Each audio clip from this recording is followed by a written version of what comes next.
Welcome back, friends, to EU League. It is game number 4 for today. Man, this day is going by so fast despite the games being so close, and I'm having a lot of fun. We all are here for our first EUL day, and having a chat about all of them. Welcome back to the Analyst Desk. I'm Alex the Medic. With me are Fresh and Fabian. World champion 2 times. Water boy. Energy drinks. I'll do it to myself, yeah. Basically hired him to get me Red Bull. Yeah. It happened. No, you're Telestration man. Thank you. You're the one that's doing it. I did actually just get 2 massages as well between, breaks, so I was quite happy with that. Because you're not getting paid to do the work. We splurge here on EUL, don't we worry about it. And you know what? We're going to talk about these 2 teams. First up with BDS. Of course, SI, you kind of consider it a non-event, given their situation. Yeah, obviously what happened at SI wasn't really under their control. They had to play with a coach and, write it off. Let's not even talk about SI because it's just quite not worth it. However, the one thing that's worth talking about from SI is how they recover, how they have that emotional reaction. Because at the time, those guys at SI, we were out there, they were struggling. And I kind of wondered at the time, do they have to make some kind of change to adapt for this? Do they need some new blood coming in? They've not. They've stayed together. And we've not really heard too much coming out of the BDS camp, which says to me, they've been working hard and they've just been going about their business, getting on with it. And I think for EUL, for BDS, this is like where they expect to be number 1 for them. They feel like it's really the majors and SI that they really want to attack and go for. And EUL is just a stepping stone to get there. Oh, for sure.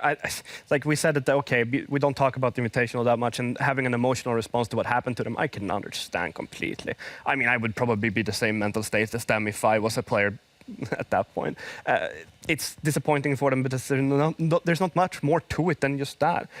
I think that during the event, and even though they got their 5 players to play at the event, it's not mental enough recovery for that. Yeah, you don't have the time to go through it all. So I think for this stage, obviously they didn't make any changes. I don't think that they have to. They've been the most dominant team in Europe for a while. I think they will keep being the dominant team in Europe for a while. And honestly, I don't expect much of a difference this stage to the last one. Then what about NAVI on the other side? Because they've had a shift, haven't they? You could call it that. You could call it a shift. They've lost their firepower. Take the F out of it. Depends. Yeah, they've lost the firepower in my mind. I don't know if they have the players that they picked up to kind of cover for that firepower, because obviously Doki is an entry fragger of pedigree. Like, he's so talented with what he does.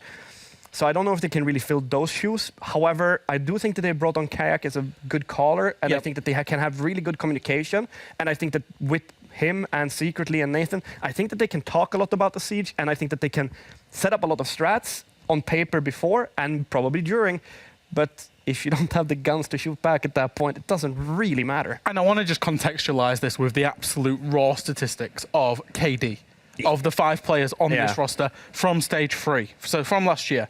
So Blair was -6, Secretly -25, Nath -27, Thunder, who played 1 game less for the heroic roster last stage, -16. And Kayak for G2 was -30. So they've got 5 players that are not used to going positive. Is that just last stage? That's just last stage. Oh, that's in 9 games. So, it doesn't make good reading. No. So the big worry for NAVI is all about the firepower. If, who's going to be the person to step up there? We still have to look at the roles and stuff like that. Obviously, that matters to a degree. I mean, a support player isn't going to be drawn in like an entry fragger, and therefore they're going to have a higher, death rate, I would say, because they don't get the same information. But those stats, they're rough. It's rough reading. They're rough. If you're going up against BDS, that are usually this clear, concise team that will always have an advantage in pretty much every single situation, you're having your work cut out for you. We're going to talk about what NAVI can actually offer in this, but first, let's take a look at our map for this series. 9-map pool, 8 of them are out. We're left with 1 who has the last choice. Comes down to NAVI. So they take out Cafe Dostoyevsky to leave us with Villa, and because of that, BDS gets the starting side. BDS choose to start on attack on Villa, in this case with NAVI on defense. Jack? BDS like starting attack. They like starting on the non-favorable side, get a really good first half, going to the quote-unquote favorable side with momentum behind them. So I'm not surprised to see them choose to start on attack. I don't know if it's the favorable side anymore. No, we saw a 4-2 attack split on Villa. I'm not only talking about Villa as one map. I'm talking about in all general, the maps. Like with attack or repick, I don't know if... I'm leaning towards saying that attack is stronger at the moment. So it's up to each and everyone how they like to play it. But I think that for Navi especially, I would like them to go to a strat-heavy map for the simple reason, as we talked, they have people that are good at communicating, they're good at talking and setting stuff up. I think it's a strategically heavy map. Villa is somewhat looser. I think that Cafe would have been a better choice for them. Yeah. But obviously, I don't know how their practice has been going, and neither do you, and we can just predict what's going to happen. So what's Navi's forte? What do they need to really work on to nib at BDS? Maybe they can take the game from them. They need to exploit any opportunities that BDS give them, and it sounds really obvious. But how do you do that? You yourself have said it. You have the confidence to do so. So, for example, you see an opportunity, you see that site's clear. We saw, for example, LFO do it earlier. If they identify they've got a 5 versus 3, take it. Have the confidence and the kind of guts to just go in and take it. And I think that's the only way Navi can really pull something out. I think the biggest chance for Navi to win today is if they play a lot of intelligence operators, so Valkyrie, Pulse, team play around the information that you get, because that's where the strength comes in when you have a communicative team. You use the intelligence that you have to kill the opponent, maybe not directly with a gunfight, but use C4. C4s, yeah. Yeah, there are other ways, and obviously they're not bad shots, even though we say that, oh yeah, they're lacking the firepower. We're talking about the top 50 players in Europe in terms of you're in the highest league. They can shoot back, maybe just not at the same level as Shaiko. Fascinating that you say such a thing. Well, how does it all end up in the server itself? Fabian, first, thank you very much. Navi versus BDS, game 4 out of 5 today at EUL. Our first day of 2022 about to begin. We got Hapadam on the other side. Enjoy. Thank you very much, Milos. And where you say fascinating, Fabian would say interesting, for example. Either way, we are headed right back at... No, it was because... No, I know. I was there. I just wanted to... I heard. Okay. We are headed to Villa again, and it's BDS who might be extra hungry after how their 6th Invitational went. It's just... I guess we've been waiting for a cathartic the socials moment after what happened at SI to sort of... BDS had a moment to breathe. You cannot sort of talk of the frustrations that they suffered more than they have and had, and you've got to just take those events on the chin, and, and we know how talented they can be. We know how talented they can be indeed. The bans are coming through. The first one will be the Maverick on the map like Villas. I mean, I quite understand it in some occasions, but yeah, it's not really the operator that springs to mind for the map. I mean, I guess it's the limitation of grenades, which are always a play, but in terms of the gadget, as you said, yeah, it's a removal of a Maverick Thatcher. I think if the Thatcher wasn't removed as well, it would be entirely inconsequential. At least with both of them gone, it means that the Maverick ban has a little bit of weight to it, but only because the Thatcher was also banned. Yeah, that's it. If the Thatcher was open and the Maverick got banned, it's like, well, we would never play Mav anyway, considering how easy it is to just open up the walls, bring a double heart breach in that case. By the mute button, they says, for obvious reasons. By the I'm not quite sure. What is Blur leaking his new roster for stage 2. Blur going to Liquid. Blur, come on, man. Like everybody else. Broke the synergy. You can see him laughing there. Everybody else has it in the whole lobby. Blur. It's like, ooh, I messed up. Yeah, I mean, if you had your own team card, you would have it on. Yeah, if he would get an EUL team card, wink wink. Who are you winking towards? Ubisoft. Okay. What would you want on the would you just want the EUL graphic, or would you want our faces? See, that would be for operator. I like the background card. So yeah. So would you want the logo? I would do. You would be like the operator card for Valkyrie, for example. Oh, you want us as the operators? No, I was talking just the European League, but then you said our faces, and then I'm like, well, this opens up the whole portrait thing where there's going to be a point where they obviously you do all the esports skins, and we'll talk about the game in a second. But imagine if there was one that was just the esports casters and talent around the world, But that's a whole other synergy. Let's talk about the one that we have in front of us. Navi, they've obviously had a couple of changes. Kayak over from G2 and Thunder. It's just Yak now, by the way. Just Yak. The car has gone. The car has gone. And Thunder as well. To replace the players no longer there. and you have curiosities. I would say, obviously, BDS, we know BDS. It's only one of 2 rosters that didn't change at all coming into this. Yeah. But one of them was SI, and the other one was not. And where BDS has had some, you know, not the perfect run during SI due to the certain circumstances that went through, they might be more hungry than ever to show that they can repeat that success they've had over the past 2 years. Which is, of course, qualifying consistently for majors. A 4-6 invitation, and that's a great start. A great throw by Renshiro, lands right on top of the... Secretly there, Shaka picks up another kill as well as Kea. That is instantly taken out. It's a very quick start here for BDS. 2 early entries, and we're still 2 minutes into the round. Plenty of time for them to start cleaning up the scraps.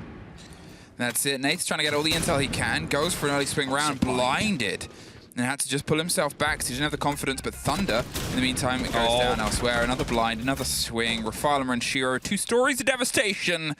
And it's all in French. Alems, well, he's just sort of creeping his way around the site, doing the calls and getting this diffuser down. The kit is being planted. Blur is lost and isolated. He was hanging around Mudroom window, hoping to get an early pick, and now he is the last one left. He knows that there's some pressure. The China area, a little box off is blocked off by an LMG that was still going for a while and nowhere to go. A flawless to open it up, and well, it's good to see BDS smiling again. That's it, right? Like during the SI, they did not have a good time here. And you know, people were asking, like, is this going to be a moment of change for the side of BDS? Are they going to be performing less than they normally would now? I figured they would be more motivated. For now, a really good start to their competitive year here with a flawless round against NAVI, who have, of course, struggled due to the pickup of Doki to G2 and saves being removed from the lineup as well. Basically puts them into a completely new NAVI that still has to form under the likes of pressure. I think BDS is the perfect opening game if you need pressure to see what you're up to. Now, out of this sort of setup and stretch of players, Thunder is one that I have my eyes on a little bit of curiosity to see what they can deliver, because they didn't have the best start when they came up to D1, when they came up to these leagues, when they sort of came in on the, you know, relegated roster. They couldn't quite hit the mark, but they had a lot of buzz about them before that. So a lot of these players, right? I mean, not per se the players on NAVI, but we do very often see players that have like a lot of buzz around them, just fail to get in, and then maybe disappoint a little bit during some of their first games. To some extent, Blaz also, when he just joined, there was a lot of buzz around him, but he never really, or in that first game, wasn't really the starstruck player that everybody expected him to be, like 18 on 2, for example, KDs that we see sometimes from Shanko, for example. Deepak as well, not really the best game, but also a very tough opponent. Pretty sure we see more of every single player out there, though, as we're headed towards the mid-round here for round number 2. The preparation is done. They start to enter the building on the attacking side of things now, and that means Nave is in a good position here to go for a flank later. However, Rafal was debating whether or not he should set up a flank drone or not, and that is going to be a free kill. Lems gets picked up, tries to escape here as well. Nave through that basement as he's being hunted down, I believe, by Rafal just ever so slightly. Well, they were setting up the flank drone. Unfortunately, that little swing of the few seconds either side means that it comes at a huge cost. Lems is off the board. But there's always that old-fashioned saying, if you want someone to go first, it may as well be a shot caller, because then they can start to call the shots, get a wider perspective and a picture. And we know that Lems on his day can be very communicative. He talks a lot. And now the next talk and conversation is going to be this fight onto red. They don't see secretly, though. And he's able to just get bullets into the back and the spine of a sort of unsuspecting Shaika. And Shiro's putting pressure there onto 19. That's taken a bit of a wind out of their sails here. The 3 bodies are trying to flash and burn their way across. Breday's able to take care of that player on the top of the staircase, but now they've also lost Shaika. They've lost that LMG, they've lost a huge player, and they've got to see if they can try and still batter down the hatches and batten through onto the side itself.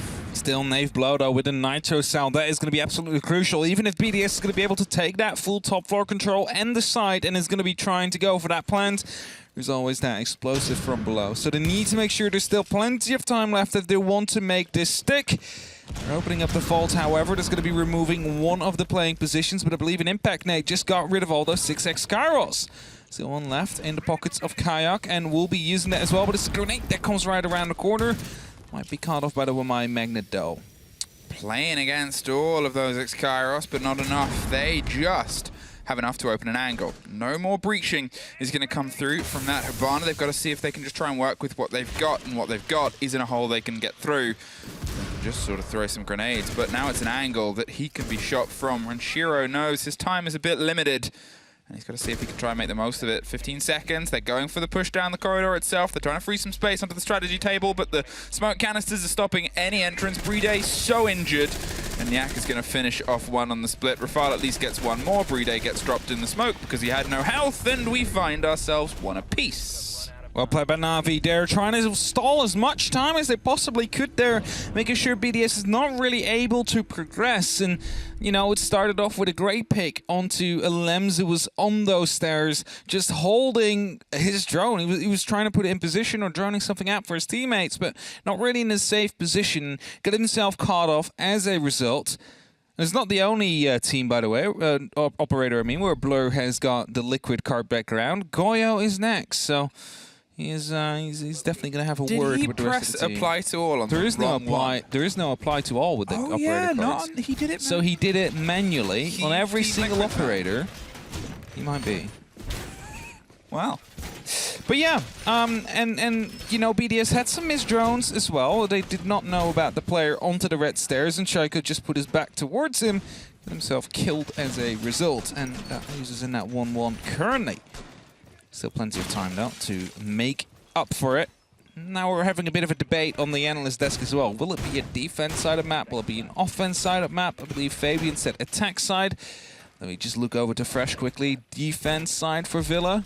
He's 50-50. All right, well. Pulling a face. Yeah, he's pulling a face. His facial expression is strong there. Oh, Playday is well aware of that player. The drone there just caught off and still catching off Yak. Does he know he has been entirely spotted? How long will he last? The repel sound is an audible one, and while the drone isn't moving, it's making sure that this pressure goes uncontested. They're pre-firing windows. There's the jump out from Yak, and there's the catch from Renshiro. Alem's also a double jump out. Secretly, at the same time, locked in. Nath suddenly. Wow, he's fighting a front line. I don't think he expected to see so soon. Definitely not. We had one from the walk-in closet jumping out. We had one from the south window. Both picked up as a result, and BDS now is the team that has a 2-man advantage here. Thunder stuck on the backstairs. Needs to rotate back up at some point. Nay finds a very important kill in the meantime, though. But as long as Thunder is down there, it's effectively a 4v2. Make that a 4v1 on the side, as Blur is still downstairs, has a Nitro and a Hot Pocket in pocket, which he can try and use, the first one, to try and deny a plant later on. Well, there's the C4 pre-placed under the bathroom, but Nath means that they don't even get in. Playday has his head torn off there, and Nath single-handedly has been able to pull them back into a body balance on this round itself, with the SMG screaming from the back line of the site. Now, BDS, they've got themselves a bit of a presence. Are they going to wait for that little bit of audio, the call potentially from Thunder to say pop that C4? Shaiko is just in the safety, the cement of the shower to make sure he can't get entirely caught, but it just takes a couple of steps and a single moment. They're pre-firing. I think they're actually trying to get that C4. There it is. Just going to Gon 6 their way through it and make sure they have some safety. Good read, good intel. And, well, a good bit of time left. Do they know about Thunder, though? That's going to be the big question. The first grenade's going to be tossed in very deeply, all the way at the back there. Thunder finds the first onto Shaiko as well. Puts into a 3v2. Again, the time is starting to run out here, and Navi was able to bring back their deficit of 2 men to a 1 in front, a 1 advantage here. Air jab still going out. Thunder well aware he's not going to be able to rotate up these stairs, at least not without being blasted out, or he needs to be very careful about removing the air jab. And Blur in a perfect position here to hold off Concrete is going to be spraying one down, the other one died with smoke. And that is going to be the advantage and lead here for Navi. Got to give credit to Navi. They went for a very bold opener that entirely backfired because of a tricky little drone with all of the intel that it needed to stop a 2-person jump out, but still being able to pull that round back into a success, being able to make sure they had it locked in, and that's that conversation about this Na'Vi roster is now that they're missing Doki, now that they're missing Saves, two players that are synonymous with a roster that can be aggressive, how do they find a new form and shape? Because it's not that this isn't an untalented roster, it's not that this isn't an individually tested roster, but having it as a full entity, having it as a full face, for the longest time, there has always been the conversation, when is Na'Vi, not a Na'Vi, when is it the ship? I was going to see Theseus, Theseus ship, I believe. The Theseus? ship of Theseus. Yeah. Well, now it's an entirely different ship. Yeah. Definitely is. And I think it's as well, like Doki, of course, known as the star player of that roster, right? So when he's gone, it feels like a very big loss, but sometimes you kind of need that to give yourself a new identity, right? You need to get out with the old, in with the new. And that might be exactly what Navi has done. We've yet to see whether or not it will be successful or not, because we cannot tell that after 3 rounds, not even after this game. We need to find way more than that. Of course, BDS is still going to be that team, that benchmark in the European League. I think it will be until they stop reaching majors, right? Like, as long as they continue consistently going to majors and making it out of groups, they will always be the benchmark at EUL. And that is what they're up against now. They get to test themselves against the very best that Europe has to offer. We get to see whether or not they'll be successful or not. Either way, we are downstairs, kitchen and dining. There is going to be a bit of an extension up onto that top floor. You see the entirety of the trophy room that has been barricaded off. It's going to be the RC Retero getting rid of a bulletproof cam. Of course, when the plan does come through eventually later, that is going to be an air trap that went off. At the same time, Shaiko finds himself killed by Blur. I'm not quite sure where the air trap went off, who it was. Oh, well, my charge. All right, okay, so that makes more sense. I was so confused. There's no player there. How did that pop? Blur just got up really quick. So, they're going a little bit further. They're going for the claw. Yep, exactly. Obviously, there's a secondary claw, but there's still 2 more drones. There is that Banshee just on the close corner there. And Rafal's just going to keep trying to drive those in at sort of interval times to make sure it doesn't get caught out by anyone paying attention, because, well, they know someone's going to be paying attention. That's a different angle of approach, and they hear the drone rolling. Oh, there it is. But they missed it once again. That is that wall entirely popped open. Now, when it gets popped open, there is a freedom here for those Selmas to start their way across. And, well, with Secretly suffering next, I'm not sure. I don't think Blur is in a position to try and strike against that and just swing his way up pantry. So instead, that is going to start to open up. Smart plays by Rafal there, though, using the RC Reteros all from different kind of angles to make sure that if they're watching the angle, they're not going to be able to find it. Snave just patiently waiting with the heartbeat sensor here. Knows Alems is up top here. Is just waiting for him to walk right back into that nitro cell. And as he slowly headed that way, was falling back. Oh, it's too early. Pop there, just about 10 damage done. And nothing going out. No, it wasn't. That's the one that just went off. That's the kill onto Alems. And a 2-man advantage here for Na'Vi, who now need to close it up with 35 seconds left. It's going to be BDS that tries to go for a plant here. And Richiro's on for the cover here, but is it going to be enough? That's it. He's just trying to find his way into the site itself. He's looking for the damage that might be done. Sees the side of a Kaid, and Kaid just survives and scrapes by. And well, there's a stack up and a close reload, and can't quite get the second, but they do get the plant down. It's a triple, though. Thunder finds his way back up the other side of Pantry Stairs. The rotate was locked in. Na'Vi find their 3rd round in a row. They pull off a rotation after a bit of a false start there against the BDS that came in a bit hot. Can they find a little bit of that energy back? I was just a bit distracted by what Thunder was drinking from. Do you see that cup? It's massive. It's like... How do we know Thunder's just not really small? That might be the case as well. Maybe an interview question for Milosh. Well, first of all, Blur, why is he using the liquid one instead of the Navi one? Is he just trying to be a prankster? And second of all, Thunder, are you drinking from a big cup or are you a small man? This is why, you know, I love working with you. Yes, this is why you don't do interviews. I think they're pretty good questions, to be fair. I don't think they're the hard-hitting questions that people want to know the answers to. I'm pretty sure people do want to know the answers of it. Okay. At least I do.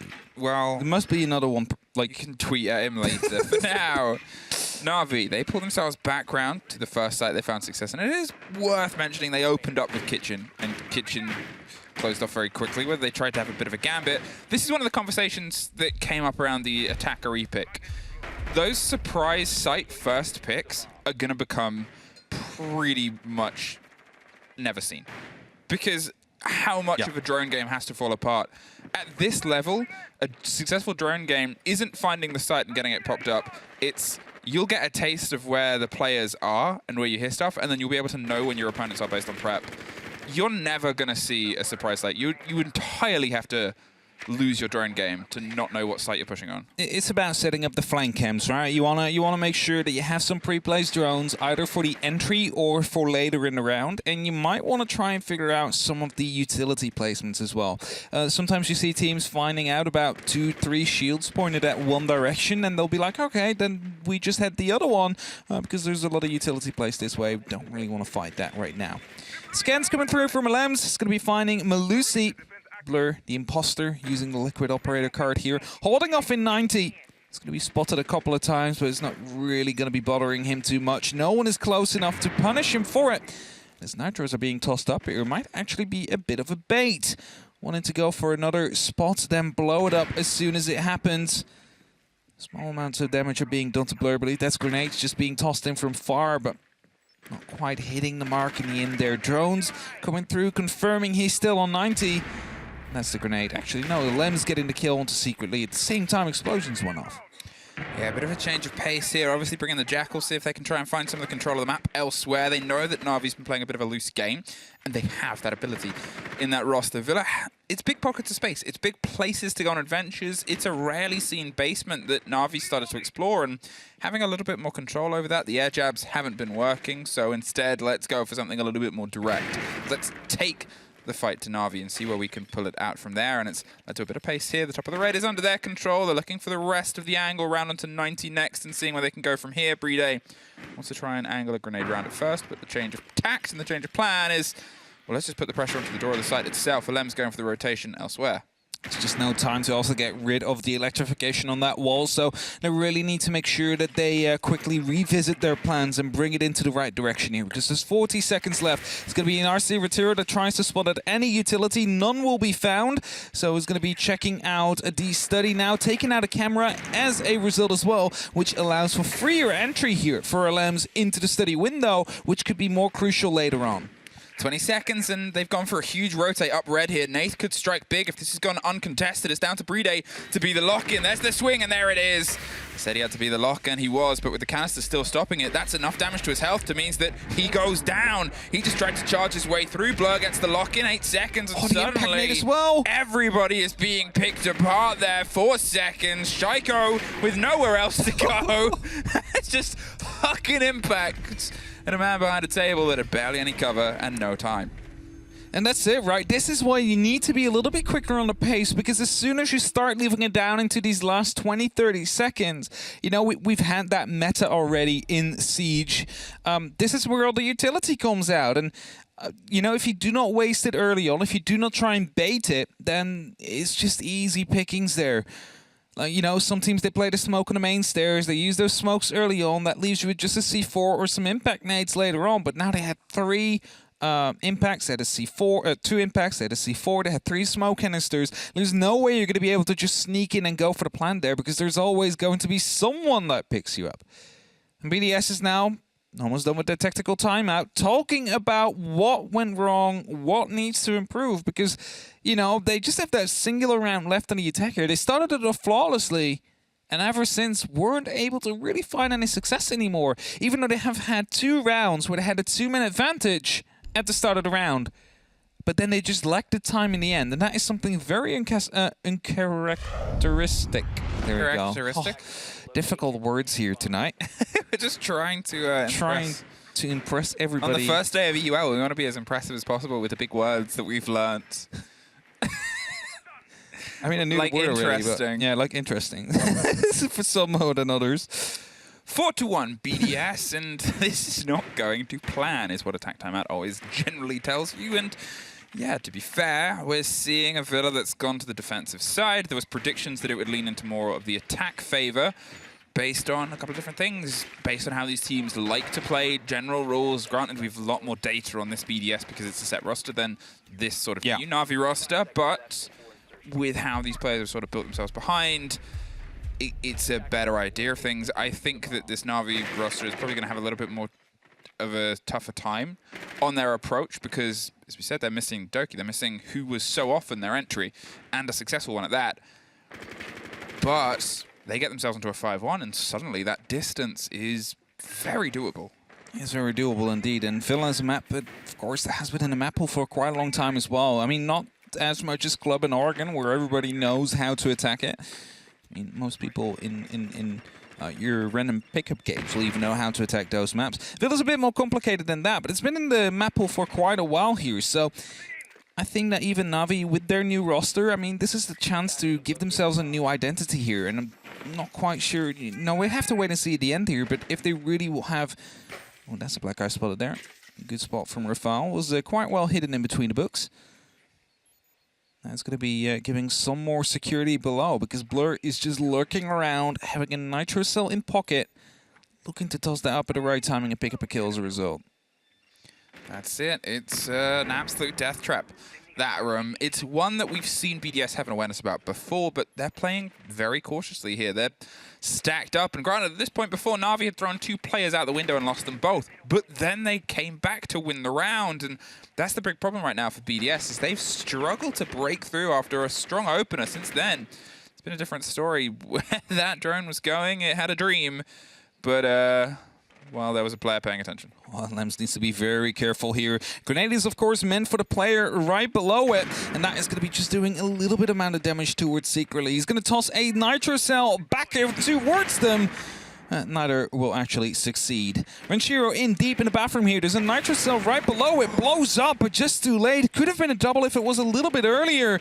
And that leaves BDS, well, with a little bit of a weakened member state, but the adrenaline surge will quickly get everybody back to full HP. Again, a good use there of the smoke canisters. Nate's just buying them as much time as possible. He knows the more he can delay BDS, the more of a struggle they're going to have trying to break their way through. Navi play great rotations and great pressure bits. Just do enough to bite out of the players and then cause some destruction elsewhere. The utility game has been pretty good, pretty consistent at not just getting kills, but also delaying. And as the last smoke canister goes out, it's the swing onto the door, and there goes Blur. Shaiko able to hold out, and well, the LMG has a lot of bullets. It didn't take too many there between the fights. Just that little dip move and accuracy, holding off 20 seconds now. You can see the diffuser.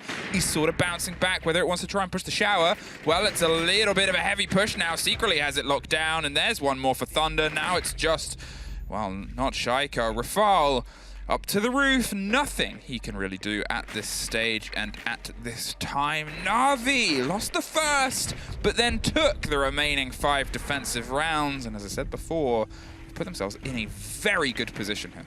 They've really put themselves in a good position there indeed. And I just want to quickly go back to the use of those smoke canisters, Emmy, because as soon as that Nitro went off, they activated the adrenaline surge, which of course used to get yourself up to full HP. However, when you're under that effect, you take double tick damage from smoke canisters there. So as soon as that one got popped in, instantly the amount of health back, gathered back by those attackers, taken out again due to that smoke, and kept them at bay at the very same time. So Navi 5-1 in the lead here, and even on attack, Blur is using the liquid.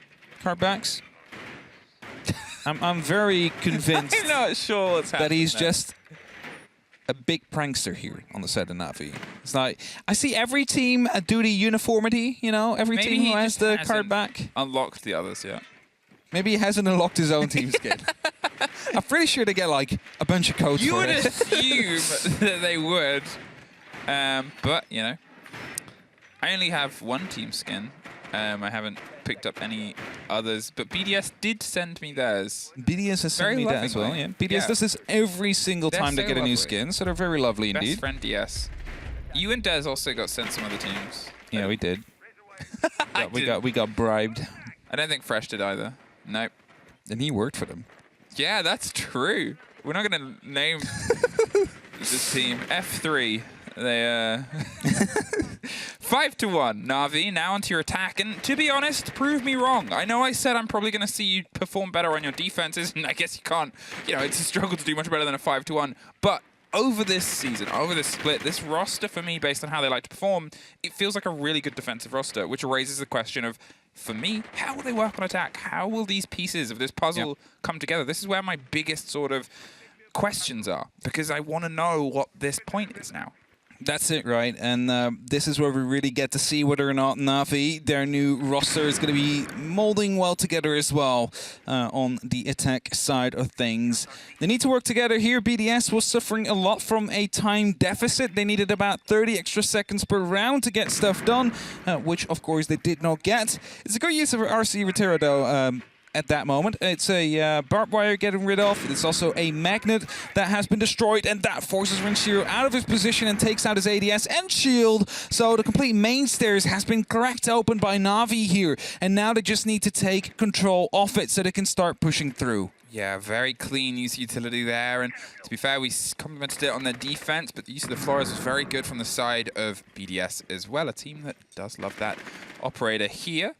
They've been able to find their way up. There is a bubble just in the corridor, which will give them a little bit more. And you assume, yep, this is going to be able to get towards that camera. In the meantime, a grenade gets towards Renshiro, takes care of the wall mine. No more protection from his gadgets and gadgetry at least. And there goes the ILMs is around 90, so they do still have some of the control there. But that's where Blur is going to see if he can find himself in. They have another grenade still in pocket and the chance to try and burn some through. Whether that is some reverse grenade fishing or not, Nath is otherwise trying to open up some of these angles himself.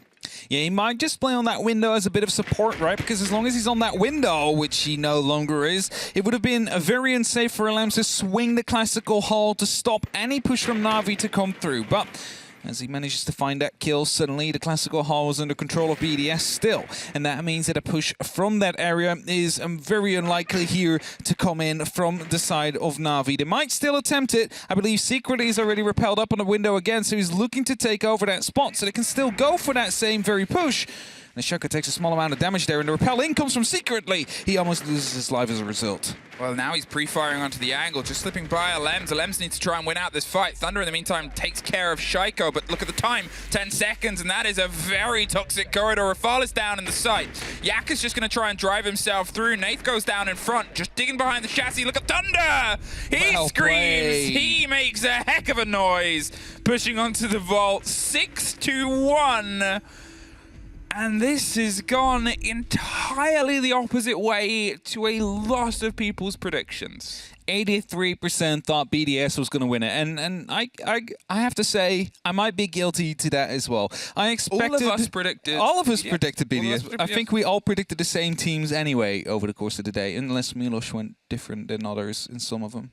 I mean, there's always little differences, but for this game, we were unanimous on BDS, and it's for a lot of different reasons. It's not just because of the potential performance of Navi. It's a roster that's come together and a roster that's lost, arguably, their two most sort of talisman players. Yeah. And they've come in, and sure, Yak and Thunder, they both have Tier 1 experience. They both come from other sort of Tier 1 teams, but still getting that taste and getting that idea of it versus BDS, a team that it's not only a super talented roster with players that are in the top 10 rankings of all the players across last year, but it's a team with heat. It's a team that's sort of, cooked based on what happened at SI recently, and here they just haven't really been able to get a handle on. Navi, it's not so much that BDS have underperformed our expectations, but Navi, for me, have massively overperformed what I thought they could do on a first day. They're outdoing the expectations that many have had, and they're doing that by miles, I guess. Everybody expected BDS to win this, maybe 6-3, 6-4, and then, if Navi was able to reach OT, that would be already very well. But it seems like they might be able to go for the full 3 with an immense lockout here. A 7-1 is on the boards. It's possible, and if they do that, then a lot of the talks about, is this Navi going to be able to perform? Are they going to be able to reach majors? Is going to be wiped off the table? Is it going to be able to shut down one of the most consistent European teams? That is, if they win, of course. They already managed to get a point, and that point is always going to be very welcome here. Shaiko is hiding in the study side. Is going to try and get those Selmas off the wall. I think he has not succeeded, as an explosion did go off, and indeed, there it is. So it has been opened up, but on the bottom level, which is a little bit trickier to try and contest. You're not going to be able to directly look into the vault if you're standing up. So Navi needs to be a bit worried about that. Well, Shaco's been able to get himself back towards the site. They've had the call that there's a bit of pressure coming over from the opposite side. Still with the upside down rappel, still trying to hold the players off. And here Lems has been forced back onto the side. It's a different tack and style here from BDS. They're not trying to stretch themselves out. Rafal does take the first. Shaco finds the second, responded by Yak, but there is an instant response. Back and forth inside study. All of the bloodshed has been so far, but look, BDS, they've pulled themselves back into the site. They're not going to over-contest this time round. They've sort of put their, cards closer to their chest. They've got to when they've got to take 5 straight rounds. But to be honest, it was done against them at the start of this game. And, well, they're going to see if they can try and match that. Thunder trying to take out the shield there. Failed twice, though. A third grenade is going to be coming in.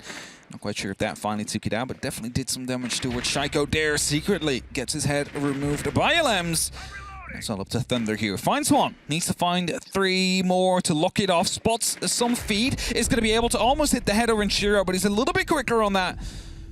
And with that, BDS find their second round of this matchup so far. It's, the start of it at least. They need 4 more if they want to bring this to OT. But it all starts somewhere.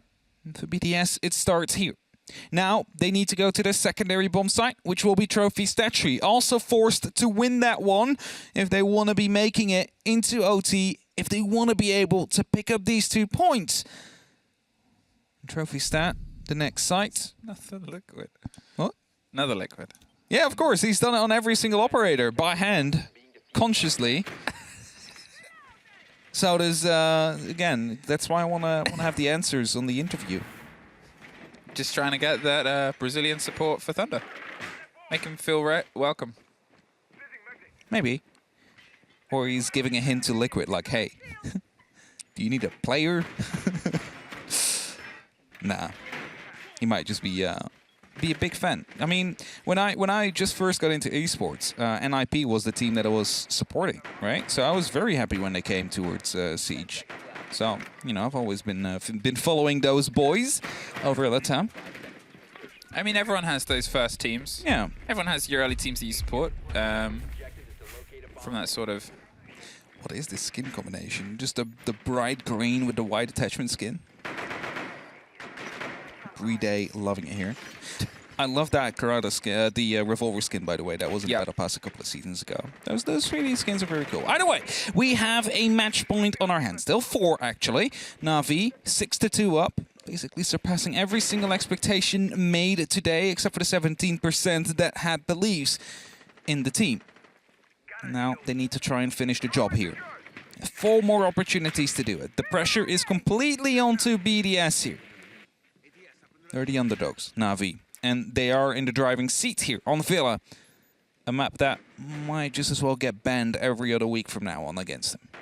I mean, that's it. They've gone off to a very strong early start. They just need 1, but to be honest, when you just need 1, sometimes that's when things get a little bit dicey and those little connections start to eat up because BDS, they can build some energy behind this. They've done fights like this before, and you can't talk about this game as if it's over until it's over. That's BDS. It's not done until you see that pop up and your keyboard doesn't interact the same way with the game itself. Here is the push around the corner secretly. Just going to see if they can dabble and drive that drone all the way towards that shield, and they don't get it. Oh. Just shut out at the last second, which means Shaco can keep that power position there just on the corner. You can see Yak's got a drone on the far side of the bedroom as well. They're trying to find some of this control and at least get rid of the barbs on that trophy entrance.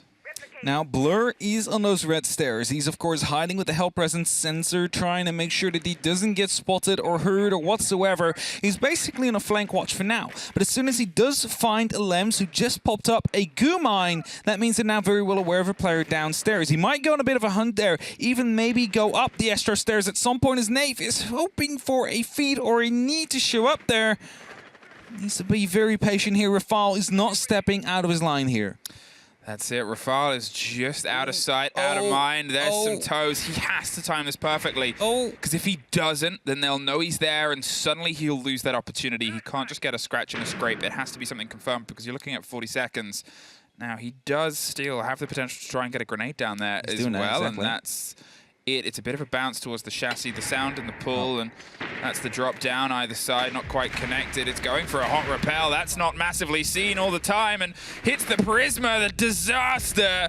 strikes for what was a bold idea. Another Prisma and a first flawless. BDS taking it. And as I said at the start of that, sometimes when you only need one, those mistakes start to add up. And, well, there was a couple. He was done dirty by the observers there. Trying to get the grenades in, going for the rappel afterwards, shooting the Prisma accidentally. I mean, I think maybe the nades were tossed in to make the noise of the explosion, so the rappel wasn't exactly heard, but it, I mean, there wasn't really any time left to go for a different entry there either way. Tech timeout from NAVI. 35 seconds for them to get everything straight. 3 more rounds are yet to be played, and if they manage to find just a single one here, they find 3 points against Team BDS.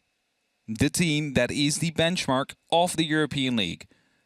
At least within the European League, that is. Is NAVI going to be able to upset that balance right away from day one? Or are they going to be able to, well, unfortunately get brought back to OT and maybe have to take enough for just a single point that they were able to get at round 7? We will have to wait and see. Okay, the tag timeout has been called because they know that this is an important round. This is the tertiary site. This is that potential offsite. It's dining kitchen. It's a bit of a drive. Can they get that last connection? Can they get that last little bit? Because if they can, the sooner they get it as well, it's that round differential. It's that sort of statement of putting themselves at the top of the board, depending on, you know, obviously we've still got a game after this, but it's been a lot of close matches. It's been a lot of longer games today. There's just that one difference. It's a single round. And it's kind of odd to see, right? Because as soon as they reach that 6, there is some pocket strats coming out. You know, the Nuck, the rappel down from Skylight. Not really working out so far for NAVI. Seems like the lineup is going back towards the more usual kind of thing here. And we're at the tertiary site. BDS has completed the first 2. And they need to complete the full rotation yet once more, as they are down here in the kitchen dining. So it is the call for NAVI to make now. Do we go horizontally or do we go vertically? Both, of course, have their advantages. Where, for one, you do not have to clear the entire top floor, but have to worry about some of those vertical angles being made. And the other is, of course, the fact that if you do get that top floor control without relative, you know, little casualties, you're going to be able to have an advantage already, maybe, and you get to open up that flooring, working with some vertical angles onto the side, flushing out the remaining defenders off-site, which means it's a bit easier to go for the plant. The big worry here, of course, is, that pulse on the board. 3 C4s that he can guide towards success for BDS, Rafal has. There's also 6 grenades in the pockets there of NAVI. They're going to see if they can try and angle their way through. They start with the breach on the second story and try and get themselves some angles and some approach here. It's coming all the way across the top floor. They've cleared themselves some space, but it's taken about 1:10. They're still getting that last little bit of clarity, that last bit of that drone intel, making sure that nobody is just lurking around, and then you sort of focus your attention downstairs. The flank watch cams on either staircase itself, but getting into the site is a very different story. There is a lot of sort of cross-hatching inside the site itself. Renshiro may be the first point of contact here as they start the Gemini replicator down the Astro stairs, seeing if they can try and find this Mozzie on the far side. There's a bit of a prox, and maybe that was another attempt for a C4, but otherwise no one was home to try and collect upon it. For sure. 70 seconds on that board. Time is starting to tick down for NAVI. Here they need an entry desperately, and Thunder is so close, and Shiro is right around the corner. Don't pull a grenade pin right now because he will hear that, and he will just swing on you if you do. You need to wait for him to come in. He's trying to pull off here. Nave gets the very first. It's a good start for NAVI. If he finds the second here, that's some unfortunate timing for Thunder. It might actually lead to a C4 being tossed up the hatch there. That was it. That was that moment. Just slipped away, but enough that he didn't get caught by Renshiro firing down and potentially getting a solid kill there. Thunder's still roughly holding it. They have that entry. They'd have that first body off the board in the pulse. It's an important one to take, but there's still just a chance of swinging those C4s. Another spray through. Renshiro is doing his best to keep himself just alive in that tucked-in corner. Blur, though, he thinks he's found a route through onto the site. Sprayed against either side of the chassis. It is the solid lock-in, but with that corridor clear, with with that corner of the washroom theirs. It's the grenades over the top, and it's a C4 double to make that diffuser cold. Renshiro locks it out on the door itself. Suddenly the diffuser is in no man's territory. A trade-off and a 2 versus 1.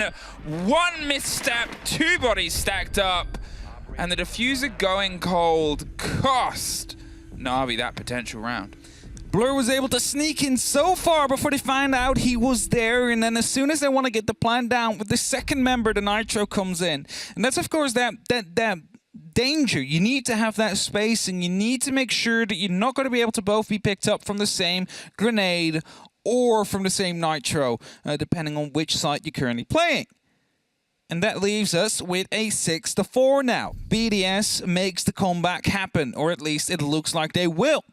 Aviator Games is up next. And now Na'Vi need to find success where they've been able to find it before. Last, they struggled around 90 and Classical Hull. So there's going to be 2 ways about it. Either you go from the opposite side, so you go from Statuary, you go from Trophy, you try and push in that way, take control of 90, go for landing, default plant either behind the strategy table or the vault door. Or you brute force yourself through these main stairs again, but play a little bit more careful on those windows and play it as just as a flank watch. Make sure that you just stop people from rotating through or swinging onto your attackers that are coming up the Classical Hull. That way you might actually be able to find some success. But as soon as you start swinging in and there is someone still close to hold that, of course, you're going to be losing your life as a result. So BDS, they need to play this patiently. Na'Vi, they need to play this smart. They need to make a good decision here on how they want to approach this. And it seems like there will be some verticality here from below. Some openings are being made onto the window. That might be to bait a jump out from one of the defending players. Not quite sure if Playday was looking to get it stuck behind the door. It still works. Still going to be working. Hey, if it works, it works.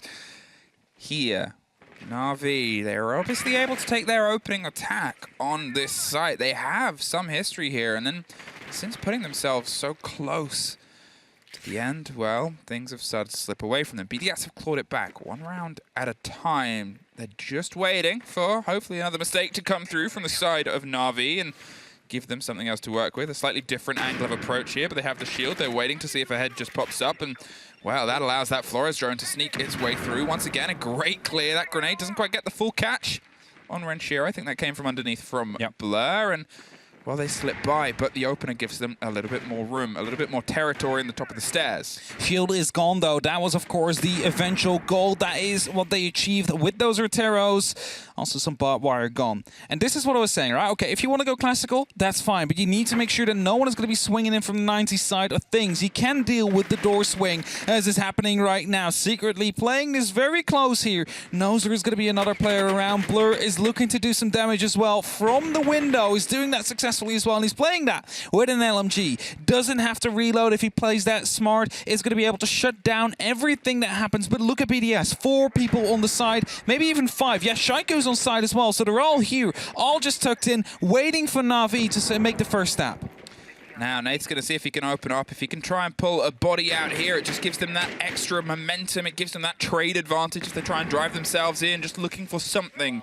The BDS are handing them nothing. The claw is still together, and Nate is no longer. Alems is able to find that sliver, find that edge, and now 40 seconds, and they've lost that push from underneath. Yak goes down, picked back up, and secretly has the cover. Caught Renshiro, tried to cement the kill, but it just takes a whiff of that canister now. Blur is watching, waiting for a little bit of width here to come from Rafal. He knows he's hovering and holding, but Rafal doesn't need to overextend. The pressure is on the man on the rappel at this point, and we're still looking at a situation of forcing your way onto the site. Slow move. 15 seconds, Rafal, and he is playing this perfectly. There it is.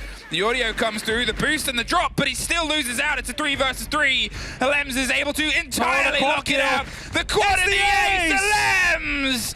He has a little bit of hot fire, and he isn't done just yet. The shotgun just popping off, picking them up one by one as they come in from around the corner. And that is the player that they're looking to find with those grenades from below. They're being tossed up from that position specifically I was going to say, do we have another tactical timeout? Surely not. Both teams have taken it. Yeah, both teams have taken it, so we can get that right off the screen. And now we're headed into round 12. They just assumed. They were like, these guys need it. Because they've We'll lost give it to you. 4 in a row. And the last, couple that's included a flawless, and now it's included an ace as well. And sure, there was still a couple of other players left on the side of NAVI, on BDS even. Yeah. It wasn't just Alems pulling in an ace clutch. But it's that problem of throwing yourself at a problem. NAVI, they were so close, and suddenly when it seems the easiest, they've gotten cautious. They've started being a bit disconnected on these approaches. Lack of time is what it is. They got too careful here. And BDS, is this Shaiko just acting? No, I was going to say, there's no way he's just pretending that he... Ooh. Oh, no. That is too late, as we've seen before today. This might be the perfect moment here for NAVI to lock it off. Rehost allowed. It's allowed this time. All right. Then we are headed into a very quick chem break, before we head into that final round. Okay. we get the end of the game audio, but obviously that is not what's happened. We saw the players leave quite abruptly. I mean, they know the importance of this round. They know the importance of this game. We don't make these calls. We just talk about the game. But what we can talk about here is BDS responding well, and it sort of has the highlights of this BDS trend. And, don't get me wrong, I don't think still anyone expected them to be 6-1 down. Yeah. All the statements made around that time are still fair, but it's still also, you can never truly count out BDS. No, you never can count them out, and I was going to say that before as well, right? It's basically their experience as a team. This is what they show to do now. They can come back. They have that resilience. They have the experience to continue fighting until the bitter end. And that end has to wait for another round before we can get going again. I'm not quite sure. I think Shaiko's PC just froze because his cam is also stuck in place. Oh, he's back. There he is. And we're headed back in soon. It's just a bit of a wait. It's we said they might have needed the tactical time, so they're getting it one way or another here on the side of NAVI. Our production predicted that. Our prediction predicted it indeed. Knew what was going on. What's the Lem's camera? Is it fallen? I think it might have fallen. Is it on the ground? Is that carpet or is that wall? I think it's carpet and his PC is next to that. Is that? I have no clue. It's very geometric. It's very out there, the shapes. Yeah, there's shapes everywhere. There's the cables angles running around. It's so obtuse. There's some texture. Oh, look at that. It's wonderful art. Some shadows moving as well if you look very closely. It's just like Batman. We just have the shadows, like it's all about negative space and not what you film, but what's not filmed, Yeah. You know this film theory? No. Okay. You're the one that did film school. I did IT. So why Caliber Jacob is like nodding like, yes. Yeah, he's like, I know exactly what you're talking about, Emmy. Ooh, let me just grab my book of theory okay, and well, read up on let's bring again. the conversation back towards something a little bit more pertinent, which is Rainbow Six Siege, which is 6-5 here, and this break, this rehost, as we get all of the players, all of the settings back to how it was. If you're somehow here and have never seen a rehost, first of all, thank you. Welcome to 2022. Welcome to Siege. The way a rehost works when it's this sort of situation is they have to pick the same site. They have to pick the same operators, both teams. However, you do not need to go for the same setup. So you could theoretically change every single place the utility. How does it work with attacker repick? Oh, that's a very good one. Were we still in prep phase? We were like... It was like 3 seconds, so technically I don't think it locked. No, it locks at 2 seconds. so I don't know. Okay, I know I was trying to explain there was that. I need to double check. I'll find out. Before the next show, I'll find that out. Or Tim might know. And he might not, but I'm putting the pressure on him to know. Or Cop It. Cop It probably knows. Cop It. Please tell us. Either way, it's 6-5. Just a single round. NAVI is currently away from picking up 3 points against BDS. And after that first attacking win, it basically went down south. They got maybe too careful, too patient, where they ran out of time multiple times and were forced to push themselves through the choke points that BDS was holding. And as a result, were picked up. Now, I still think that maybe a trophy stat push on AVG would have been more successful for them rather than the main stairs one that they've been going for, especially because they want to plant through the classical hall, and BDS are just so well aware of it. They were just perfectly capable of shutting them down one by one as they went through. And I believe trophy stature is actually the side that they locked in before we had the rehost. So we are going to see that one. It was the the skylight rappel that we saw with the 2 grenades. So yeah. Let's see if we're seeing that again, or if we're seeing a bit of a different strategy. What we do know is that the Monty for now is on the board. Monty's shield just blocks out all of the players. Yeah, I have this one as well, and it's like, oh, great. So now I cannot see the team that that I was trying to support there. So yeah, just changed it back to the SI Stadium one. Make it afterwards. But it's a very important round, because this is when NAVI can either lock it off or when BDS can push us to overtime here. If they are able to successfully hold off NAVI yet once again. And that is their experience. This is their prestige as a team that they have shown so many times before. This is why they are the benchmark. Even when it starts to go downhill for them, they find a way to get back into the game. They find a way to potentially steal points away from a game that, after round 7, was supposed to be NAVI's. Well, let's see how it can be set up here and how they can try and stack themselves in. They're looking for this approach. They're looking to see if they can try and, I guess, build behind the Monty. See if they can make sure that they have some stability. And I guess they have a structure. They have a chance. They have a push. What can be broken here? 2 minutes 30 on the clock. And as doors are being opened up, drones are being sent in, it's NAVI trying yet once again to gather as much information as they possibly can. I believe that's a default cam they left up there at the bottom of the main stairs. Anyway, it's AVGs that is being breached open here. They're trying to get in as quick as they possibly can, because time has been the theme of today's Villa game here. BDS ran out of time, NAVI has ran out of time multiple times as well. And now they have one more round.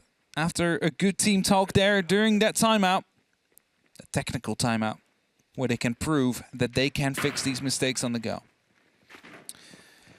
Well, they were able to get the Nook in quite close and aggressive before, and well, the Monty on a roof is slowly making his way over to the bedroom. Can they get the shield this time round? They dip, dodge, dive, but don't duck. Rafal has that locked down. They have an acute awareness on the pressure that they want to try and put, and it's a long drive, and it's a huge gap to try and cover with the Flores drone without any other cover or support. Thunder slips his way over and just pre-fires everything, sees the end of the Jaeger, but there's not much else that can be done there. The Monty, he's smashing some attention. He's trying to just draw some focus here as Yak puts a little bit of pressure into the bathroom himself. They're just trying to pull them closer. They're sort of saying, well, I've got some pressure inside this room. It means that those players before, where last time we saw this push, it was generally all singular-sided. They still have an awareness. BDS are making sure they keep aggressive, but there's a shield now. Very well played. Just drove his way through. Nath drops pistol. Yak gets one more, and suddenly they've been able to get it. There's a rotate coming around onto the bathroom. Shaiko has dropped down underneath. A sliver of health, and there's the bathroom rotate. Gets that player down. Legion and Alems is looking to see if he can find a way through. It's a spray round. The Ana has a bit of a reveal, and Shaiko has to go back round, but it's Playday that pops up, takes the moment, tries to find the other at the top of red. With Yak still down, they are getting him back up. They now still have that body advantage, but Shaiko's got to rotate back round. Shaiko, he's injured, but he's still standing. Alems steps up and steps in. Nate's going to get a bit of a reveal on where the players are. Thunder wants to try and find his way round. They need to just keep some support, some cover, and some chance on a plant, which Nate's going to see if he can go for. There's the swing round. There's a huge take by Alems. The shield has to go back round, and now that body balance swings in again. Blur finds Shaiko, preps the grenade. That bulletproof is doing everything, but Playday gets the diffuser. The Monty is gone. A single bulletproof has caused so many issues here. Out of time. Yak can't get the full connection with that single player. One camera looking across the monument door. tore that apart. That must be so painful there for the side of NAVI, because they were really smart in their play, right? They managed to figure out no one in bathroom, no one walk-in, no one bedroom. Great. We struggled with Shaiko behind that shield at the very start of that last round. What do? We send in the Monty, we shove him out of there, and then all we need is the cover to go for the plant. But that's where it started to struggle. BDS have incredible gunners on their team. And that's exactly what they were able to show there. They just picked it back up one by one, were able by pure resilience there to hold on to the side, even though they've lost the majority of it. On the back of that one camera and 3 incredible gunners. And even Shaiko, I mean, he went up those red stairs, fired a couple of shots, didn't hit anything, but saw some chaos in between the NAVI ranks and was able to go all the way back up, rejoin the main defense. And BDS find their 6th round. A point on the board now, and we are fighting for the 3rd one to be given out between either of these 2 teams. Whoever wins 2 rounds out of the next 3 is heading home with 2 points. Wow. Now with that slipping and BDS fighting round, it's going to be the rehost heard around the world. I think 6-6. Both teams have guaranteed themselves a point. Now they're looking at fighting around the middle of the table because it's not the first OT of the night. It means that there's not going to be that big difference. And, you know, we did however many play days of APAC. I think it was the 4th we got our first OT. Here, EU, they're still matching a pace with each other. There's a lot of hunger in this region with all the changes of the rosters and the chaos of a first day that it can bring. Here, both teams getting the 5-1 on their half. Who can be the first to thread the attack into the defense? NAVI were able to do it on the turn of the half, but they haven't won a round in a very long time. They haven't indeed, but they're on the defense now, and the defense has been very much favored here. 10 rounds against just the 2. That might be the saving grace here for NAVI, as they weren't able to win a second attacking round. Of course, BDS might be able to do that here on OT as they're starting off on it.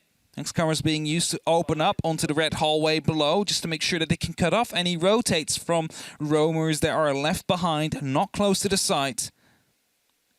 As the drones are coming in, Playday still holding that Retiro. That is going to be pushing them off. That's 2 ADSs gone as well. Suddenly, very prone to a grenade coming in around the corner here.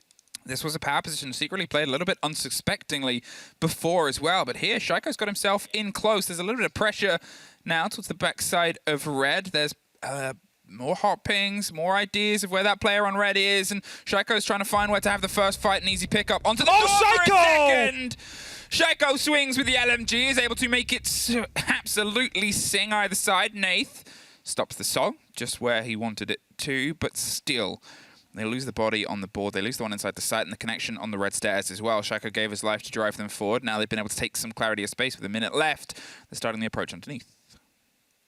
Grenades being tossed in from below, hoping to find some more of the defenders. Shaiko might have been a little bit too far ahead for the rest of the team there, as he was instantly picked up by that C4. The rest of BDS not in a position yet to instantly collapse onto the side right after he got those 2 opening kills, but can you really blame him after the approach that he had in that round? Either way, grenades being used so far, nothing really being found. Lems, however, finds it with the gun instead. The ARX coming in, potentially clutch here. 25 seconds on that clock. Just 2 members on NAVI. Are they going to be able to hold this off? Because this might be the 3rd attacking win. It's a 1 kill that comes through, but the plant in the meantime by Playday is already happening. Nothing is there to stop it, and that means it's a 3-on-2 post-plant situation with flashbangs still going off in the faces of Rafale and Thunder. Well, now a post-plant situation here, and Rafale's taking a huge amount of damage. They have the spread and the swing. They're dropped on the door, and Shiro puts it into a 3 versus 1 attack. Hasn't really been the highlight of this showdown so far, so being able to take the first here puts them in a really tricky situation. BDS have come back from 6-1 down to 7-6. NAVI, they still just need this little bit of a connection, but it's been a while. And now they have to do that tricky job of take it on their attack first. Yeah, they got quite close in the previous trophy site. However, due to, of course, over time, the site rotation stops. And they could go back to AVGs. However, BDS seems to be choosing and opting to go for trophy statuary instead. Now, with Attacker Repick, if they do manage to find out, we might just as well see Navi, again, pick that Monty, go for the operator, try and push out the player in concrete, and this time make sure that they get rid of the camera early, and as a result, might find the clutch. For a while, Shaiko not checking the right corner here, but instantly following the traces after he gets that first kill. The Nitro after that picks him up, and well, Blur finds one, but it was too little, too late there. The plan's already going down. No utility to stop that from happening, and that leaves us at 6-7 now. BDS, after fighting and fending off 5 match points against them, now have 2 going for them. Well, are we going to have a fight all the way to the bitter end? The last time we were in OT, it wasn't that way. It was sort of 8-6 lockout, but Na'Vi have the chance. They've been able to take an attack. It's just been, as I said, unfortunately, such a long time ago. A little bit of a disconnect, a little bit of a problem. Every single round has unfortunately led to a big of a problem here, where they're still getting a point guaranteed. But they were 1 round from all of them, and that's going to always be that bitter pill, especially in the opening game against a team that is so consistently and has been for such a long time the favorites to top the board, more so with recent roster changes and how things have gone for other usual titans of EUL. Blur on the Nook, doing the slow, sneaky entrance, hiding inside and underneath, creeping and crawling their way up the pantry stairs. We've seen this one before, right, where Blur was just on that Nook, trying to sneak around. Nothing really came out of it. I mean, he was just holding the red stairs for, I don't know how long. Of course, Lems is around now. He's playing with that Nitro cell. That is going to be not a winning condition, but something they will rely on the side of BDS. And as lines aside are being opened up for the support that is around the corner in the name of Renshiro, it is probably Blur's task to try and hunt down those Nitro cell users below, which in this case is just going to be Lems. RC Retiros are being used, trying to get rid of some utility. It's going to be a barbed wire and ADS there. If it is in range, ADS might stand. Yeah, will stand indeed. And that means that if they do come in with grenades later on to get rid of the player right behind the bomb chassis, it might not be successful. Well aware, by the way, there, Lems, about the Nook coming in because they've opened up on the barricade. That's it. Did it and pulled himself away. He was sort of waiting for some of the sound to be made elsewhere, hoping it wouldn't get caught and hoping potentially Lems was slightly further away. Nath, he's trying to dig himself through with some damage, cause some attention, but nobody has been caught as of yet. BDS, they're still able to keep themselves set up, and here's a slow creep, but Lems has an angle. Who is going to get the first taste of who? Oh, saw the head there, the trade! It's a trade! And that could potentially be a huge blow. Both loose players gone now to full focus on the site. A single BDS player has dropped down to get a bit of a rotate elsewhere, and that puts them in a bit of a 3 versus 3 situation because secretly went to try and pay attention to that loose player, gone to try and set themselves up on Astro window potentially on the far side. They've otherwise been able to find their way fully up the long range, the arms and the grenades. That is that close quarters.